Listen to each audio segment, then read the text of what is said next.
제가 매번 이야기합니다만 우리 윤석열 대통령과 이재명 대표는 제가 볼 때는 정치학자라서 말씀드리면 정치적 공생관계예요. 일란성 쌍생화 같은 거예요. 서로 다른 입장이지만 거의 서로가 상대방에 의존하는 관계죠. 그러니까 이재명 대표라는 천하의 빌런이 있었기 때문에 윤석열 대통령이 대통령 선거에서 23만 표 차이로 아슬아슬 이길 수 있었고요. 이재명 대표가 저렇게 또 석방이 됐다고 해서 심우정 검찰총장을 탄핵하고 최상목 권한대행을 마흔역 임명 안 한다고 탄핵을 하면 우리 국민들이 정말 이재명은 너무한다. 민주당이 저 정도 하니까 대통령이 오죽했으면 계엄했겠냐. 대통령 동전동과 대통령 지지율이 올라가는 거예요. 정말 이재명 대표 지금 석방이 됐으면 법원의 결정을 존중한다. 그리고 그 탄핵 선고 보면 될 거지 형사재판 보면 될 거 아니겠습니까? 그동안에 했던 무슨 우클릭하고 무슨 정책 경고하더니 이제는 다시 나와서 매일 철야 농성하겠다 그러고 심우정 또 탄핵한다 그러면 그리고 법원에는 말 한마디 못 하잖아요. 자기 26일 날 법원 선고를 기다리기 때문에 석방하러 가는 게 법원이지 심우정 총장이 석방하라고 했습니까? 저는 정말 이재명 대표 매를 버는 겁니다. 매를 버는 행위예요. 이 두 사람이 제가 볼 때는 우리 한국 정치에서 좀 퇴장해 주시는 게 한국 정치가 정상화되는 길인데 서로 상대방이 살아있음으로써 상대방을 살리는 거예요. 그럼에도 불구하고 민주당은 지금 구속 취소 이후 좀 동요를 상당히 하고 있는 상태인 것 같습니다. 이 검찰총장 최상목 권한대행, 검찰총장과 최상목 권한대행 탄핵 논의도 지금 좀 어떤 패닉 상태에서 좀 이루어지고 있다고 생각을 하시나요? 지금 민주당이 그런 과도한 정치적인 공세를 하니까 자꾸 윤석열 대통령의 지지자들도 많이 결집을 시키는 겁니다. 제가 매번 이야기합니다만 우리 윤석열 대통령과 이재명 대표는 제가 볼 때는 정치학자라서 말씀드리면 정치적 공생관계예요. 일란성 쌍생화 같은 거예요. 서로 다른 입장이지만 거의 서로가 상대방에 의존하는 관계죠. 그러니까 이재명 대표라는 천하의 빌런이 있었기 때문에 윤석열 대통령이 대통령 선거에서 23만 표 차이로 아슬아슬 이길 수 있었고요. 윤석열 대통령이 되고 나서도 정치적 과정이나 정치적인 길을 가지 않고 검사로서의 길, 고집불통의 길, 독선의 길 이런 길로 가면서 이재명 대통령 또는 야당과 정치적인 행보를 하지 않았기 때문에 그 정치를 잘못했다는 이유로 이재명이 살아남았던 겁니다. 왜냐하면 서로 상대방이 그 양쪽에 존재하는 진영의 그 수장이기 때문에 저는 이번에도 보십시다. 윤석열 대통령이 계엄을 안 했으면 이재명 대표는 자동으로 3심 대법원까지 나와서 피선권이 박탈될 가능성이 매우 도무합니다. 지금 계엄을 안 한 상황이면 금년 봄에 꽃피는 봄쯤 되면 이재명 대표는 사라지죠. 근데 계엄을 하면서 살아났죠.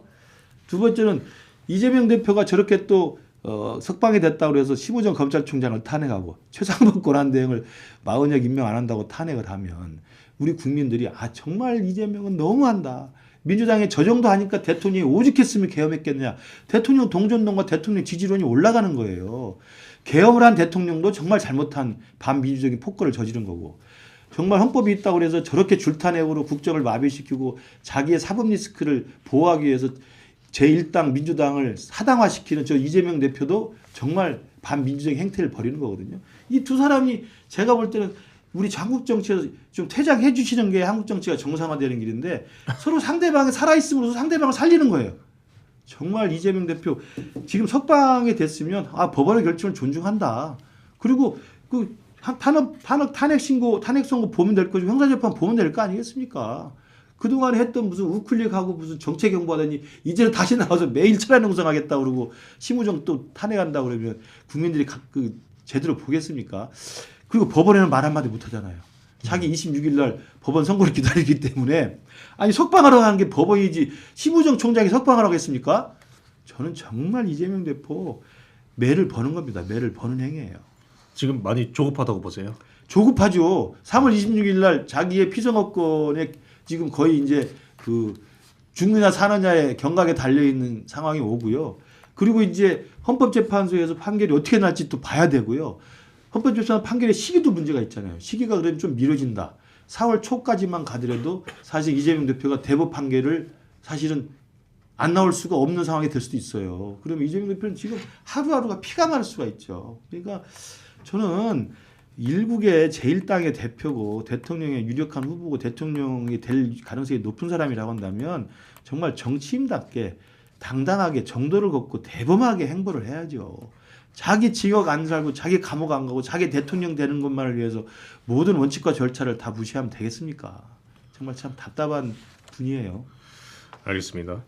이 탄핵 선고가 이제 얼마 안 남아서 좀 상상을 좀 해보려고 하는데요. 네네. 이 만약에 이 기각이 됐을 때 이재명 대표가 어떤 영향을 받을지 좀 상상을 좀 해보려고 합니다. 네.